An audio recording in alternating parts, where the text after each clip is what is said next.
en el Perú, en los peruanos, y hemos invitado a alguien que ya está más bien del lado de la ciencia. Él es un antropólogo de la Pontificia Universidad Católica del Perú, escribe columnas muy interesantes en el diario El Comercio, y bueno, para eso lo hemos invitado, para que nos enseñe un poco o nos ayude a entender o decodificar algunas reglas no escritas que nos vinculan con la religión en el Perú. Alex, ¿cómo estás? ¿Cómo estás tú? ¿Todo bien? Bueno, el Perú es un país religioso, según algunas estadísticas es el más religioso de la región, es el 9º país más religioso en el mundo. ¿Cómo explicamos eso?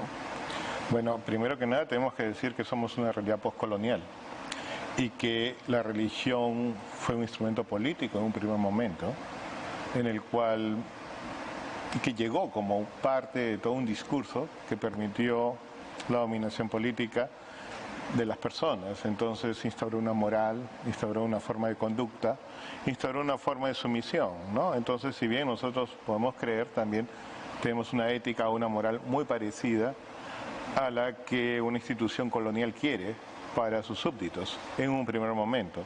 Entonces, incluso gente que puede decir que es atea o agnóstica se comporta bien, tiene una moral conservadora, etcétera, porque tiene un discurso colonial, postcolonial, que es el religioso. Entonces, digamos que somos conservadores en ese sentido y somos socializados en una realidad religiosa como tal. Pero nuestro catolicismo, cristianismo es muy particular porque está combinado con otro tipo de tradiciones. Creemos en la magia, creemos en la predestinación, creemos en los sueños, etcétera. O sea, que no es un tipo de catolicismo tradicional, sino que viene impregnado de una serie de tradiciones interesantes. Claro, pero lo católico es un grupo de gente que tiene ciertos rituales y cierto creo, pero yo me refería a la religión como hecho social. Antropológicamente, no sé, yo me acuerdo alguna vez haber leído a este antropólogo francés, no sé si lo voy a decir bien, Mircea Eliade, que hablaba de que los seres humanos teníamos esta necesidad de trascender, y desde la época de las cavernas, que el fuego y toda esta cuestión. ¿Eso es verdad? ¿Es cierto? ¿En el Perú hay más de esta necesidad de trascender, de socializar, en fin? Los seres humanos tenemos una serie de preguntas que no podemos responder. Y efectivamente tenemos un sistema de creencia en lo sobrenatural.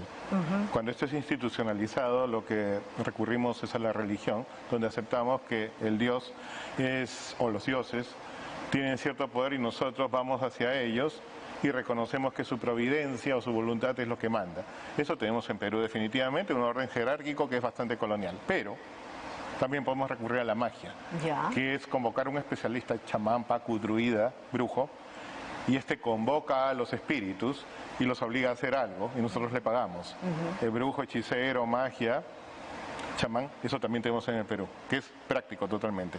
En Perú tenemos una combinación de ambas cosas. Entonces, en cualquier parte del mundo hay una procesión y la procesión pasa y la gente los saluda. En Perú no, tenemos que seguir a la procesión y tocarla, porque eso es contagioso.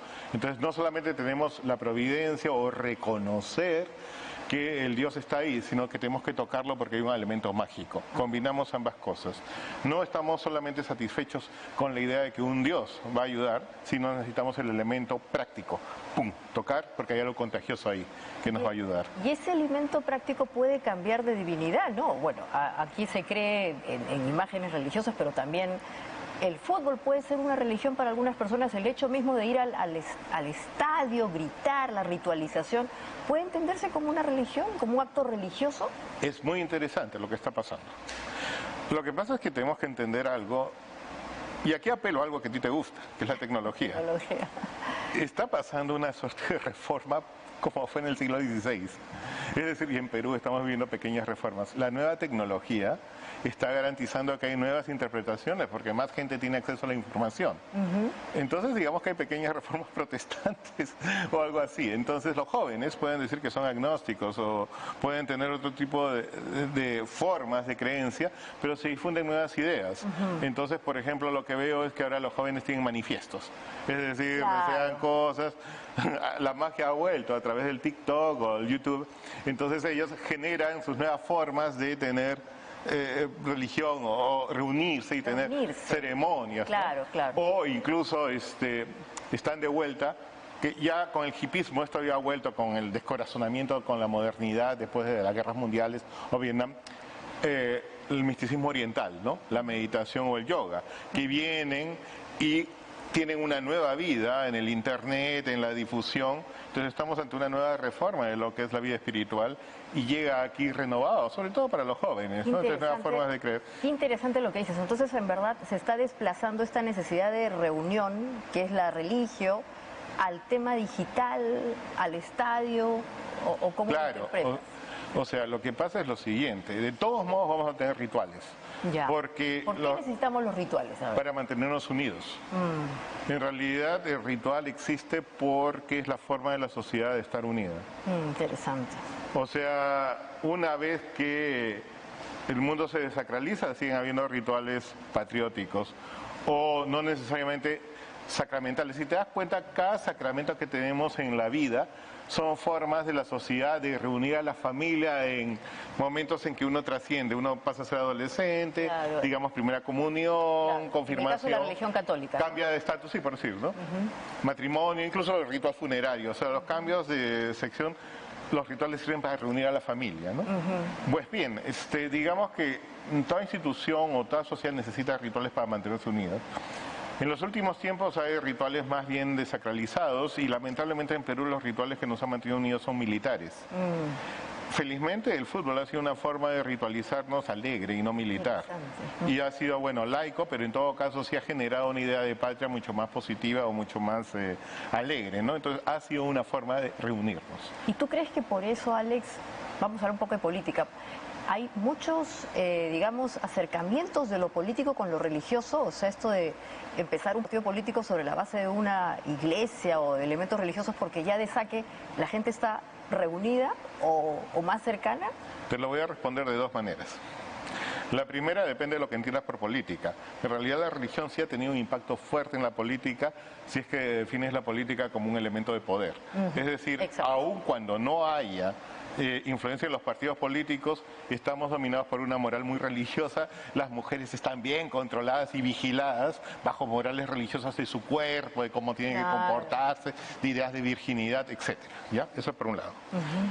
Por otro lado, efectivamente sí ha habido una tendencia a coquetear con grupos de religión de varios candidatos porque por lealtades, pero hay otro fenómeno que se está dando que a mí me sorprende y tiene que ver con esto que te he dicho de un nuevo reforma protestante en estas épocas. Grupos conservadores, es decir, en épocas en que gracias al internet, la globalización, estamos ante movimientos progresistas que cuestionan el conservadurismo, las reglas de género, identidades nuevas, no nuevas, sino aceptadas. Evidentemente esto genera reacciones. Entonces tenemos a Bolsonaro, tenemos a Trump, tenemos a Bukele. A Bukele que es alucinante, ¿no? Claro, usan caballos de Troya de grupos conservadores, como para proteger, aunque ellos mismos no practiquen. Y tenemos alcalde, tenemos un alcalde. Claro, claro. Ya, entonces son formas conservadoras para protegerse y tenemos hasta movimientos antiaborto, antimétodos anticonceptivos, que son como reacciones conservadoras frente a movimientos progresistas. Claro, pero la sociedad siempre va a ir pendularmente entre esos dos, digamos, extremos, ¿no? Los conservadores, los más abiertos, en fin. Pero lo novedoso es eso, que usen a grupos religiosos como elementos de punta de lanza para poder protegerse. Y es porque detrás de la religión está esto que nos has comentado, está esta capacidad de reunión, de convocar los rituales que de alguna manera contienen, y a una sociedad además que en muchos sentidos, tú decías alguna vez que la sociedad peruana es una sociedad que no está contenida, que se desborda, que entonces de pronto aparecen, no sé, momentos, hipos de emocionalidad. Por eso también nos interesa la religión, por eso la gente se acerca a la religión, para tener una contención al menos moral. Bueno, en todo caso, digamos que la religión nos permite ir más allá de la realidad y en todo caso también vivimos una incertidumbre fuerte. El Perú particularmente ha vivido incertidumbre permanentemente, a diferencia de cualquier sociedad moderna. Hemos vivido en violencia, hemos vivido en crisis económica y la pandemia ha sido un momento crítico fuerte. La religión ha sido un elemento de seguridad emocional que hemos tenido en todo caso. Por otro lado, la religión nos ha brindado respuestas que la ciencia no ha podido, ¿no? Por ejemplo, alguien que ha perdido a su hijo por COVID puede recuperar por la ciencia la explicación sobre el virus o sobre cómo fue el proceso de infección, pero nunca va a entender por qué justo su hijo tuvo COVID y no el hijo del vecino. La religión le puede dar esa respuesta. Por ejemplo, un chico que va a dar un examen de admisión en este proceso competitivo y cruel, que es el acceso a la educación superior en el Perú, va a necesitar también el apoyo religioso, la satisfacción emocional que da la religión. Entonces, ante la incertidumbre que nosotros hemos tenido como sociedad, la religión y el pensamiento mágico han sido una alternativa, y me parece de que es una alternativa tan válida como otras. O sea, no lo estoy criticando, digo que ha sido parte de. Lo interesante es que hemos hecho revaluaciones, las hemos combinado y hemos sido muy creativos con ellas. Tan creativos que, como mencionabas, y hablemos de la gente más joven, a la que seguramente la Semana Santa no le dice mucho más que... Semana de tranca le dicen, ¿no? Claro, salgamos de aquí, vayámonos por allá. Y todo el tema del narcisismo en el mundo digital, que como bien dices es un tema que me gusta, pero también detrás hay la lógica de la religión. La gente joven está empezando a endiosarse con el tema del TikTok, se empiezan a sentir muy especiales y microgrupos, en fin. Lo que pasa es que mientras que estamos acostumbrados a juzgar o en todo caso a homogenizar, hay un autodescubrimiento del yo personal, de la autonarrativa, de mis emociones. Durante mucho tiempo habíamos estado condenados al deber ser, al comportarse bien, a respetar tu cuerpo, a comportarte de una manera bastante moral. El Internet permitió que la gente diga, bueno, yo soy así, me siento deprimido, me va mal con mi pareja, etcétera. Claro. Entonces, el momento de comportar esta individualidad, la autonarración, el diario personal, el cuarto propio, sobre todo grupos que no tenían forma de expresarse, se han encontrado ahí, varios grupos. Estamos en una época, sí, bastante de narcisismo, pero también de autodescubrimiento del yo, que no había, ¿no? Entonces, y el autodescubrimiento puede ser colectivo, porque tal vez cuando alguien en TikTok empieza a reflejar su propia vida, alguien conecta y dice, oye, yo me parezco a esta persona. Sí. Y entonces ahí aparece este vínculo emocional que de alguna manera la religión propone. Y claro, entonces yo lo que pienso es de que es algo nuevo. Es algo nuevo, o sea, al fin tenemos autonarrativas por todos lados. Todavía no sabemos qué hacer porque es la primera vez en la historia de la humanidad. Hemos tenido mucho tiempo diarios personales, pero que eran personales. Claro. Hemos tenido autobiografías, pero que estaban hechas para que estuvieran leídas cuando la persona moría. Claro. Hemos tenido también biografías novelizadas, pero nuevamente no tenían ese grado de desnudez. En cambio ahora tenemos en tiempo real de gente que existe y que puede proyectarlas. Entonces, vamos a ver qué sucede. En algunos casos son una rebelión frente al pensamiento religioso que ha sido castrante, pero en otros casos yo creo que podrían ser una nueva reinterpretación. Tal vez que el pensamiento religioso, tal vez lo que era, en el fondo, era una libertad y una forma de autodescubrimiento. Tal vez no esté reñido y tal vez sea un momento de replantear muchas cosas.